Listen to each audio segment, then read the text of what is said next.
During today's interview, we discussed topics like, can I get breast cancer a second time after a double mastectomy?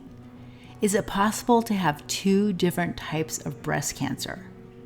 Can stress play a role in a cancer diagnosis? And what kind of scans are done after breast cancer treatment? Hey everybody, it's Tammy Salamone, the Pink Survivor.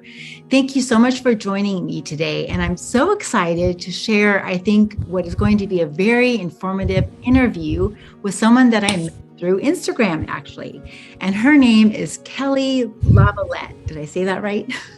You did. Perfect job. Good. Okay, well, let's go ahead and get started. And Kelly, why don't you just go ahead and introduce yourself and tell us a little bit about yourself?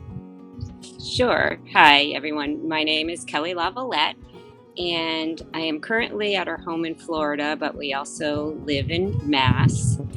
So we're staying down here as long as we can to enjoy this beautiful weather. But I'm married. I do have a part-time job, and I am a 2-time breast cancer survivor. I also wanted to ask you, what inspired you to reach out to me? I know it was on one of my Instagram posts. Well, I think following anyone who is also a breast cancer survivor, was so important. And I think for me, getting the word out, sharing our stories, it's strength in numbers. It's so hard to find your own platform to express or to get out your words. So it's nice to find other people that you can share with. Yeah, that's definitely my intention. I've back and forth thinking, should I just stop? But then it's always someone will reach out, and it's amazing, like what a difference it'll make, or just if I can give them some advice, or just to not feel alone. And absolutely, today you're going to be sharing some very important information, which was just completely new to me.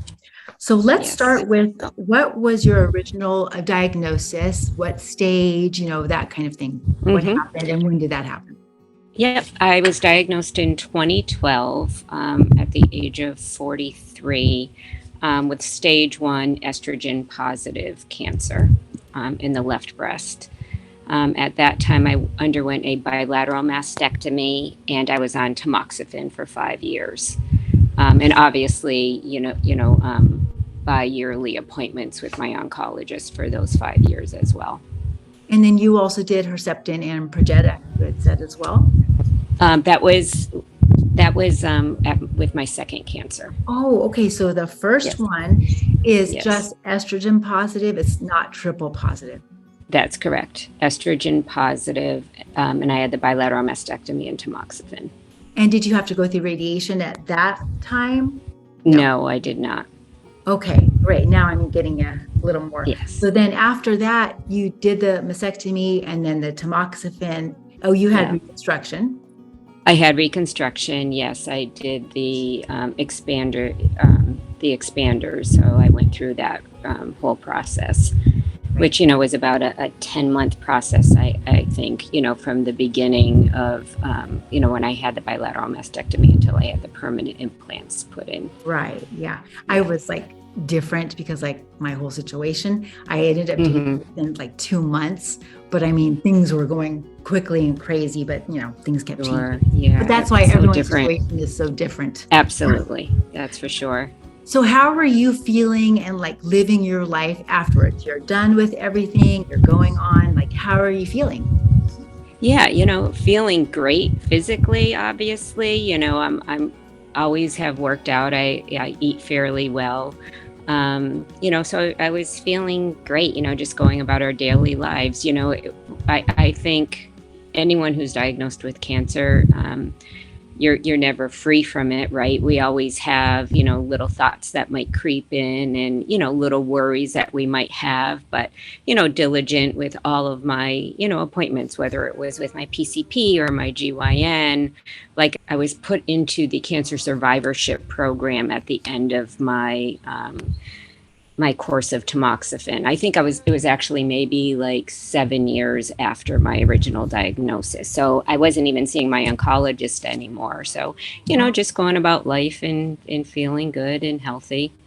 So after 5 years, you weren't having even appointments with the oncologist? No, I think it might have went a little bit beyond the 5 years. I think it might have went into 2018. So maybe like at the 6 year mark, maybe she kept seeing me for another year after I finished the tamoxifen.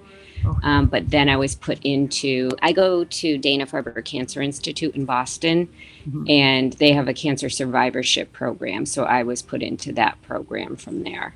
And what is that program exactly? I'm not familiar with it.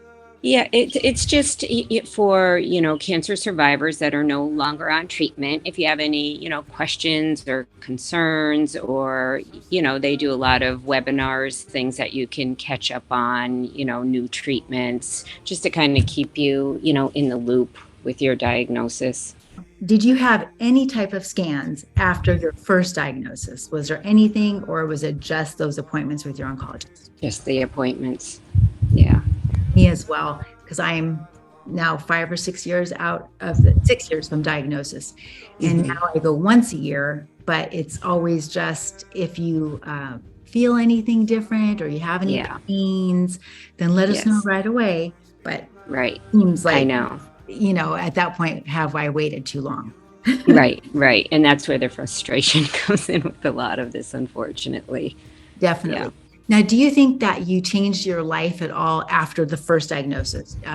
You changed your diet or exercise or anything in particular, or you were just always You, kind of, you know, Probably not as much as I have now after my second diagnosis, but, stayed just as active. Like I said, working out is a big part of my life. So, I did that.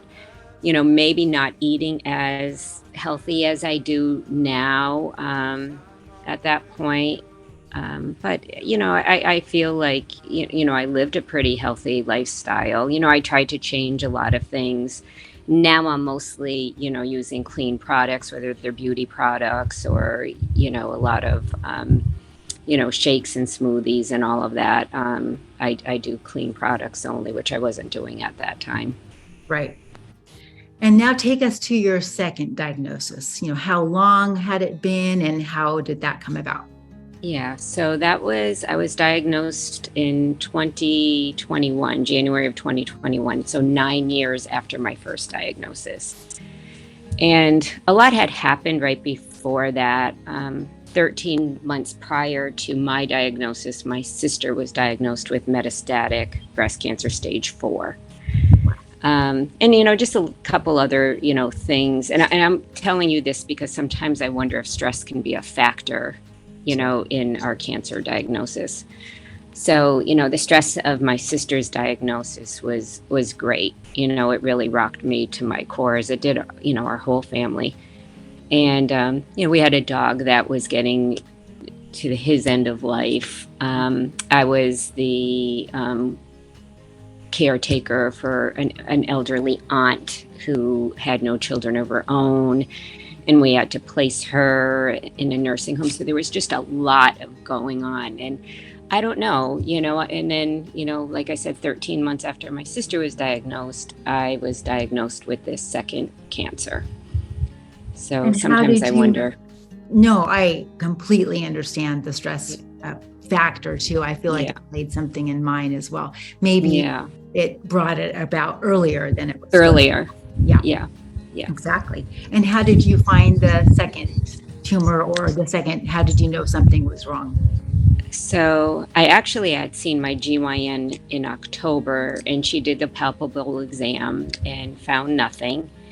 And in January, I was getting out of the shower and I noticed something just below the implant on the right side. So it was more like on the chest wall because there was no breast tissue there.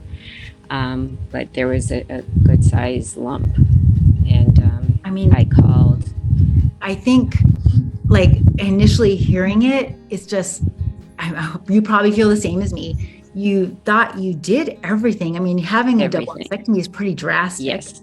Going on Yes, to for sure. tamoxifen for five Yeah. years, I mean, and you were healthy, you were eating, right? You're exercising, which Yeah, it just really kind of slaps you in the face. Like, it how does can for this sure. happen again? Yeah. Yeah. And then the other part too is maybe if you could explain I think you had said both were stage 1, which is important for people Yes. to know. And then how does that happen? Because I know, they're always talking about if my cancer came back, then it's immediately stage 4. But I guess that's if it goes to the liver or the bones or the brain, something like that. So if you could explain. Right. Absolutely. So this is not a recurrence of my initial breast cancer. This is a new secondary cancer. So a primary secondary cancer. It's a totally different type of cancer than my first. So that, that's why it's not a reoccurrence. So it wouldn't be stage 2 or stage 3 of that cancer. It's a totally different type of breast cancer. And this one ends up being triple positive, or? This was HER2 positive. HER2 positive. Yes. And so what is your treatment plan then after that one? Okay. So HER2 positive cancer is a very aggressive form of breast cancer. So I had 12 weeks of weekly chemotherapy, which was Taxol, Herceptin, Perjeta, 12 weeks of, weekly, once a week. And then I continued with the Herceptin and Perjeta every 3 weeks for a year. And I also had 30 rounds of radiation.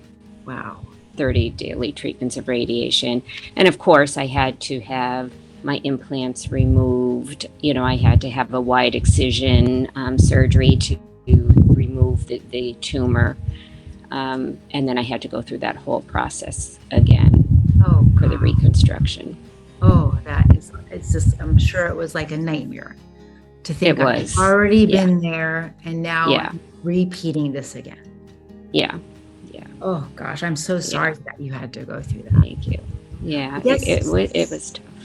Sorry, go ahead. Yeah, it was just, it was a tough time, but, I was just so thankful that, I caught this and we saw it and, went forward. And again, at that time, it was all, the scans again, the CTs and the MRIs and the bone scans and all of that. I guess for me, I go back to, so is there just a little bit of breast tissue that's left, or is just along your scar tissue, or how does that even happen? Yeah, I guess, and I didn't know this, right? And most women that have had a bilateral mastectomy don't know this, but I guess there can never be 100% of breast tissue is removed. There's always a little bit of breast tissue left behind. And was this tumor something that was there, or they have no idea? It was just, they have no idea how long it had been there? No, because my last scans were in 2012. I never had any follow-ups of scans after that.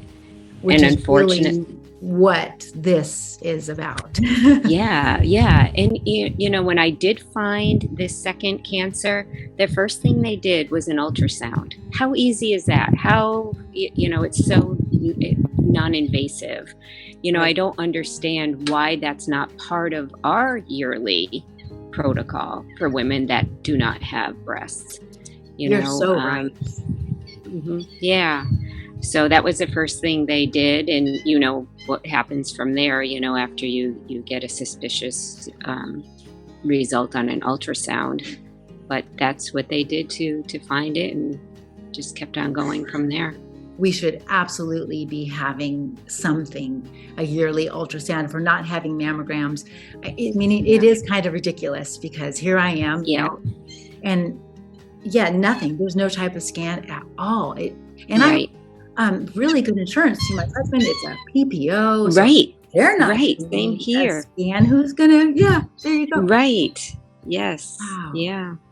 Yeah. And even to this, so I saw my oncologist in March, and I said to myself going in, and I wouldn't even let my husband go into this appointment with me, because I knew I was probably going to be a little bit more aggressive than I normally am.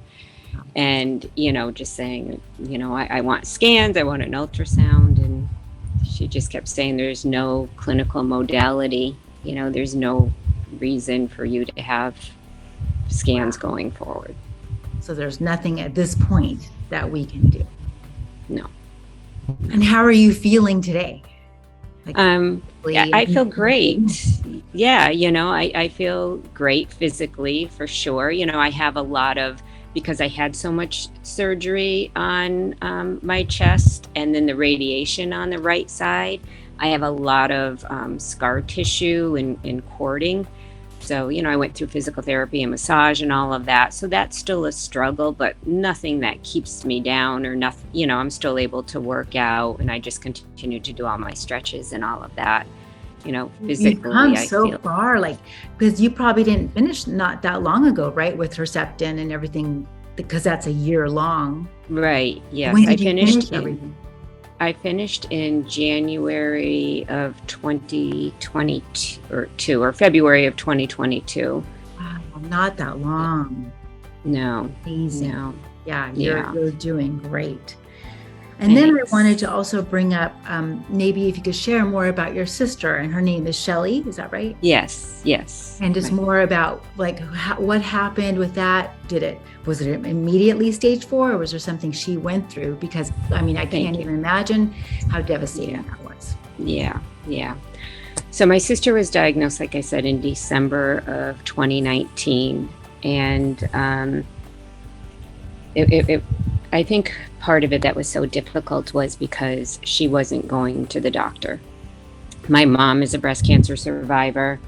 I, had the one breast cancer at the time. And we don't know if it was fear or what, but my sister, her last mammogram was 7 years prior to her diagnosis. It was the year that I got diagnosed the first time. Yeah. And it was hard because, me, my mom, her husband, we were all, please go.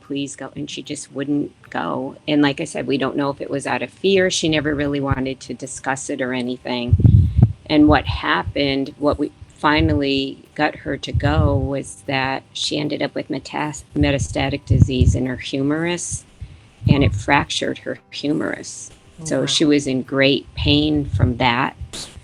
So she went to urgent care. They did an x-ray, which looked suspicious. And then after scans, they saw that she had many lesions on many bones and also in her liver.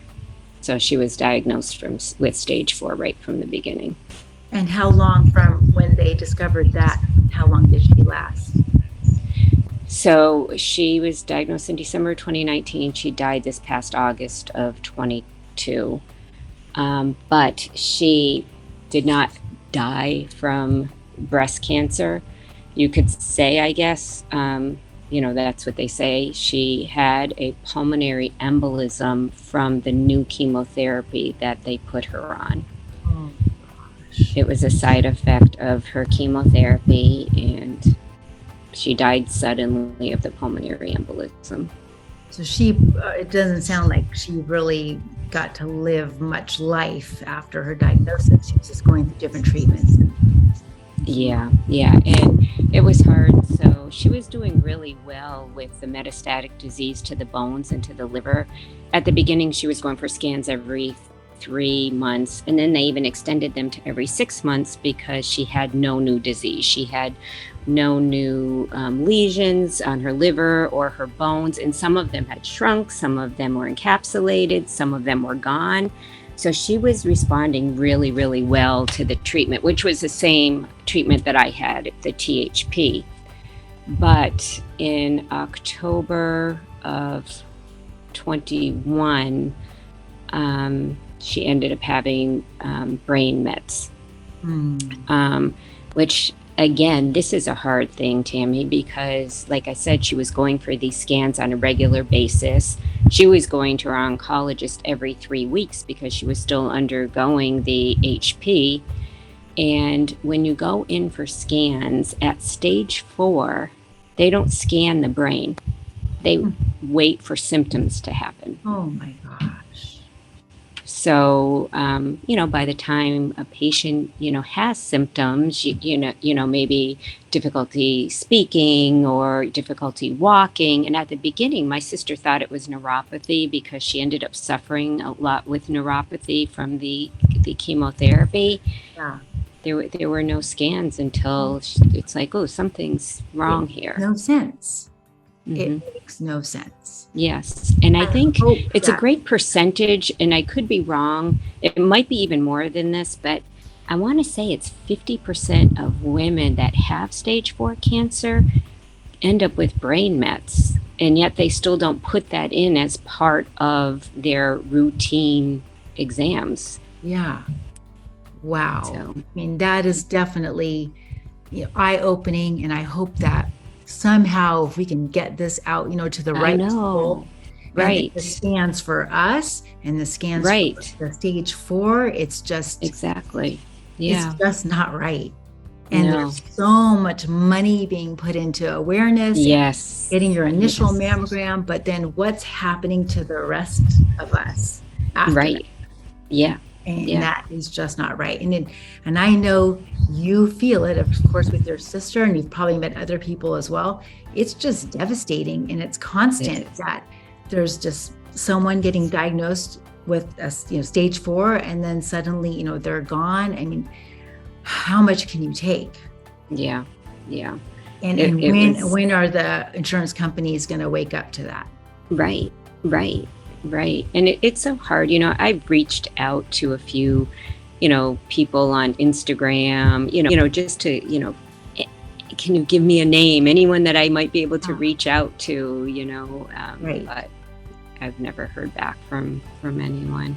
You never know. You just Yeah. never know when that right person will see something or reach Yeah. back, and then you'll make the difference. Yeah. But I hope somehow this will help too, and I'll try and get this out there as Definitely. much as I can. Yes. And then Yes. do you have anything else, or a final message, or just that final push of what you would like to see changed? I'd love to hear it. Well, I think number one, in my sister's case, please, every woman, go out there, get your exams, get your mammograms. It's all about early detection. So I think that's number one. Try not to miss your yearly mammogram, and just be so in tune with your body. And I feel that I was, I actually found my first cancer on my own too. I had a mammogram in August, and I found a lump in April. So I think just always being in tune with your own body. Yeah, and let's just try to get this word out. Let's just try to spread the word. And I think you're so right. Like no one knows your body like you know it. Yeah. In my situation, I was feeling great. Everything was fine. I don't have any family history. I was exercising, eating right. It was just crazy. I don't smoke. I rarely even have a glass of wine. Right. Same. And I was feeling just really strong. I couldn't believe that they had actually found something in the mammogram that looked suspicious. So it doesn't matter. Even if you think you are doing everything right, there's a chance that you could still have something going on as well. Absolutely. Absolutely. And then even for, I don't know if you have daughters. I do have not. 3 girls. So yeah. So even that, my sister has a daughter who's 31, and they don't want to do, mammograms on her, even with such a strong family history. All of our genetic testing is negative. Mine as well. Yeah. So she did get her GYN to do an ultrasound, and it was mostly because she kind of saw something. My niece just had her first baby, and it was probably from breastfeeding, and she's like, I know this is from breastfeeding, but with your history, we're going to go ahead and do this ultrasound anyway. But that's not the norm. That's not the norm. If you're, the guidelines are 40 years old. Right. I don't know. I think that's a bit too old. So, we just need to keep pushing and advocating for ourselves. Yes, definitely. Well, thank you so much for sharing your story and your sister's story. And yeah, we're just going to do our best to get this out there, and the right person will see it. And those scans definitely need to be done. And I don't know, in my eyes, it seems like it's a very minimal cost compared to what it actually will cost in the long run for even insurance companies and to save someone's life. Right. For sure. There's For sure. no amount of So money. every time I go, I did get my oncologist to agree to see me every 3 months instead of every 6 months. So that made me feel a little bit better, but let's keep pushing for those scans. And who wants them, Tammy? None of us do, right? No. But I think it's important. I'm going to ask my oncologist too now, the next time that I go, and ask her, why am I not getting any type of scans at all? And I think that's what everybody should be doing. And we should be putting it out there more and more. Absolutely. Definitely. Well, thank you so much, everyone, for joining us today. And I hope that everyone learned a little something, and that, you've got to be your own best advocate and talk to your doctors and your insurance companies. And I hope to see you guys next time. And don't forget to like and subscribe and share this with your friends and family. And we hope that it will help many others. All right. Have a great day. Thank you. Kelly and I just want to reiterate why it's so important that everyone has regular screening. 1, to check for implant integrity. Kelly's implant had ruptured and she had no idea until they were being removed due to her second cancer diagnosis. 2, to check for any early signs of cancer growth in the liver, lungs, bones, or brain. Remember, Kelly had stage 1 breast cancer both times, so this is not protocol.